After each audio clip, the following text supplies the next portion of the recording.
இருந்தாலும் மேலவா பேசிக்கலாம். எத்தனை தடவை போய் சொல்லிட்டு போயிருக்க? அப்படி இல்ல அருண். வேற எப்படி? வேற எப்படி? வளகாப்பு போனியா அப்போ? கடல்ல பண்ணாங்களா வளகாப்பு? அவ இந்த வாரத்தோட ஆபீஸ விட்டு கிளம்புற அருண். அவ ஃபேர்வெல் அந்த மயில சொல்லிட்டு போக வேண்டியதானே? எதுக்கு மறைச்சிட்டு போற? உன்கிட்ட சொல்லிட்டு போனா விட்டுருப்பியா? கேட்டு போயிருக்கணும். இதான் பிரச்சனை. நான் சொல்லிட்டு போனா பத்தாது, பெர்மிஷன் கேட்கணும்னு எதிர்பார்க்கறேன். அது எனக்கு செட் ஆகும். ஏன் இல்ல புரியல எனக்கு. எங்க போறேன்னு கேட்க கூடாதா?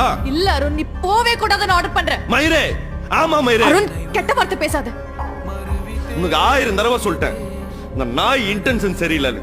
அவன் ஆபீஸ் பேஸ்ல வச்சு பாரு வேணாம்ல. அருண், அவன் கூட எதுக்கு சேர்ந்து சுத்துற? அருண், நான் குழந்தை இல்ல அருண். யார் இன்டென்ஷன் எப்படின்னு தெரிஞ்சுக்கிற வயசாச்சு. மயிரே தெரியும் உனக்கு. பசங்களை தாண்டி பசங்களை பத்தி தெரியும். அருண், கத்தாத அருண்.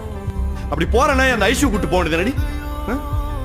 அவ போவா எவன் கூப்பிட்டாலும். என் ஃப்ரெண்ட பத்தி பேச உனக்கு எந்த ரைட்ஸும் இல்ல. எதுக்கு மறைச்சிட்டு போன? எதுக்கு